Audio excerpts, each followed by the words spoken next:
রাতের বেলা শেখ হাসিনা ক্যান্টনমেন্ট, পায়রা সেতু, মানে শব্দের পায়রা সেতু বললে হয়,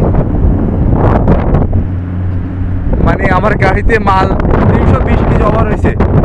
320 কেজি ওভার হওয়াতে 6 বস্তা রসুন নিচে নামায় দিছি, একটা গাড়িতে করে পাঠাইছে। ওই যে সামনে ইজি বাইক আছে, ওটাতে যাচ্ছে 6টা মাল নিতে 300 টাকা লাগতেছে আমার ব্রিজটা পার করতে, যেহেতু ক্যাপাসিটি ছাড়া যেতে পারবো না। 14 টনের মাল বেশি ছিল আমার গাড়িতে। যাই হোক, রাতের বেলা পায়রা সেতুটা কেমন দেখাচ্ছে অবশ্যই কমেন্ট করে জানাবেন।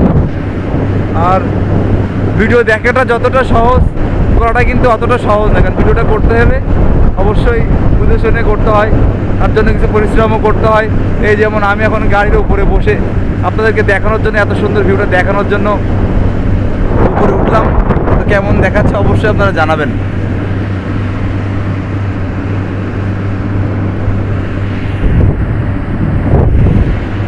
দিনের বেলা হলে আরো সুন্দর লাগতো।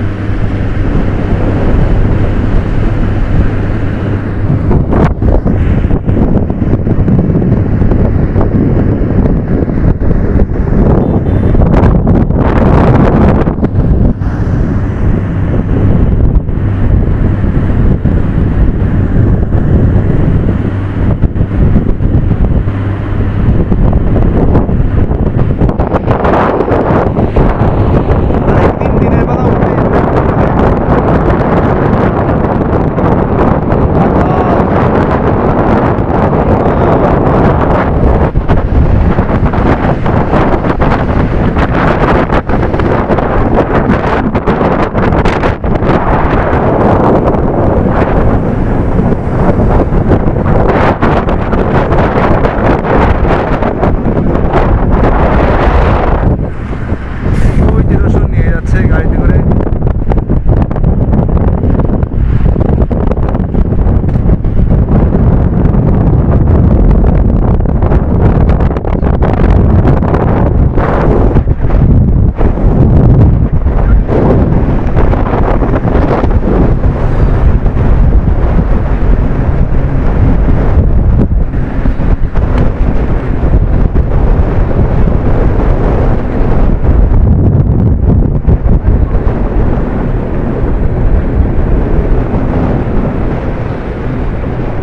পুরো পায়রা সেতুটাই দেখালাম, কেমন লাগলো, কেমন দেখাচ্ছে। আসলে এখানে বসে দেখার অনুভূতিটা আর মোবাইলে বসে দেখার অনুভূতিটা কখনো এক হতে পারে না। আমিও প্রথম এই গাড়ির উপরে বসে দেখতেছি এইভাবে, আগে কখনো দেখি নাই।